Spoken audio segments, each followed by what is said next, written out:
My name is Emma. I am 27 years old. I reside in a small, serene town where time passes gradually and nothing ever appears to alter. The streets are narrow, the buildings are aged, and every day seems nearly identical to the one before it. My house is basic. It has one bedroom, one kitchen, and a small balcony that looks down on the street below. There is nothing unique about it, no vivid colors, no ornaments that share a tale. Just a silent area that contains my silent existence. I live by myself. My life is extremely silent, not tranquil, not soothing, just silent. Before moving forward, please subscribe to our Midnight Story Vault channel for more engaging stories like this. And also, tell me in the comments, where are you watching from? Every morning, I awaken at exactly 7. Not because I must, but because my body has grown accustomed to this schedule. Even on days when I wish to sleep longer, I cannot. My eyes open and the quiet is already there awaiting me. I sit up gradually. I glance around the room. The same walls, the same ceiling, the same calm. I walk into the kitchen. I heat water. I prepare tea. The sound of boiling water occupies the space for a few moments and then disappears. I pour the tea into my preferred cup. It is a plain white cup with a small crack on the side. I do not know why I still use it. Maybe because it reminds me that even damaged items can still contain something warm. I sit near the window. I hold the cup in my hands and I observe the street outside. People walk swiftly, cars move rapidly, everyone appears occupied, everyone appears like they have somewhere to head. Someone expecting them, a reason to rush, but I don't. I just sit there observing life proceed without me. Sometimes I ponder what it feels like to awaken with a goal, to feel required. To feel significant in someone's life, to know that someone is considering you, anticipating you, longing for you. I attempt to picture it, but it always seems distant.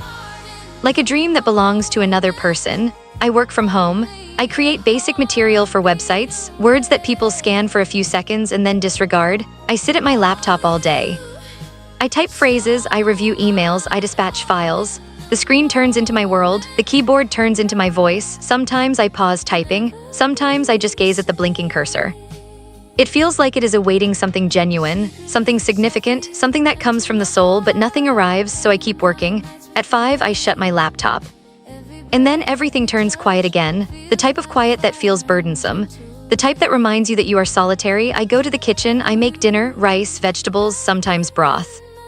Basic meals, simple to prepare, simple to consume. I sit at the table, I eat gradually. Across from me there is an unoccupied chair. I look at it sometimes, longer than I should. As if someone might occupy it one day, as if one day I will not be solitary, but no one arrives. After dinner, I go to the balcony, I sit silently. The air is cooler there. The world feels a little larger. I look at the sky. Sometimes I see stars, sometimes only gloom, and sometimes I see myself, not in a mirror but in my thoughts, lost, uncertain. Seeking for something I cannot identify, I always feel something absent. Not something I can touch, but something I can sense. A void inside me that nothing seems to complete. I don't have a boyfriend, I never had one.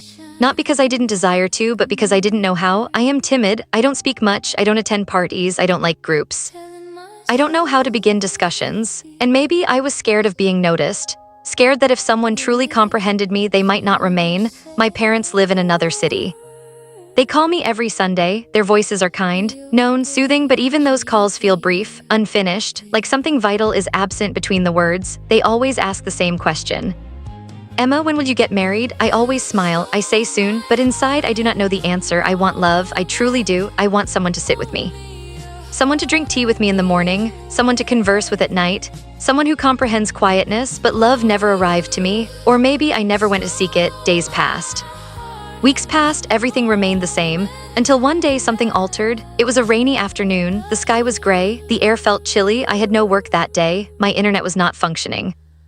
And the quiet felt heavier than usual. I felt uneasy, like I needed to flee my own thoughts, so I decided to go out. There is a small bookstore near my house. I had noticed it many times before, but I had never gone inside. That day I walked toward it, slowly, carefully. Each step felt different, like I was walking toward something unfamiliar. I held my umbrella firmly. The rain fell gently around me. When I reached the bookstore, I paused for a moment. Then I opened the door. The shop was warm inside. It smelled like paper and coffee. Soft music was playing, and suddenly I felt relaxed. I walked between the shelves, so many books, so many tales, so many lives I could enter. I touched the covers gently, as if they were delicate.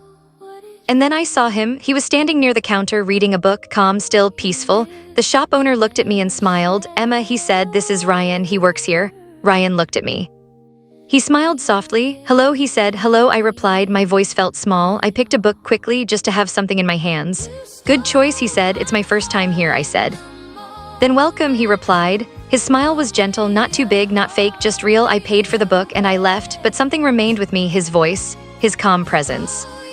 The next day I went again. I told myself I needed another book, but deep inside I knew the truth. I wanted to see him again. He was there. Hello again, he said. And this time I smiled a little more. We talked just a little, but it felt easy, natural. Days turned into weeks. The bookstore became part of my life, a place I looked forward to. Ryan would sometimes make tea. We would sit together. We would talk about small things, whether books, life, but even the smallest conversations felt significant. One day he asked, "Do you ever feel lonely?" I looked at him, and for the first time I did not hide. Yes, I said. He nodded. Me too, he said. And in that moment something connected between us, two quiet people. Two lonely lives, understanding each other without too many words. One evening it rained heavily. I stayed in the bookstore. Wait until the rain stops, Ryan said, so I stayed. The shop owner left. It was just us. The lights were soft. Rain touched the windows. Ryan made tea. We sat together. The silence felt different, not empty, not heavy, but peaceful. Then he asked, "Why don't you talk much to people?" I hesitated. Then I answered, "I am afraid people will not understand me." He looked at me gently. "I understand you," he said. Those words stayed with me. They echoed in my mind for days. After that, my feelings began to change. I thought about him often, but I was afraid, so I stayed silent. One day, I did not go to the bookstore. I stayed home. But the silence felt worse than ever. That evening, there was a knock on my door. I opened it. Ryan was standing there. "You didn't come today," he said. I was worried. My heart started beating fast. "Can I come in?" he asked. I nodded. We sat together. Then he said, "Emma, I need to tell you something." My hands felt cold. My heart raced. "I like you," he said. Everything became still.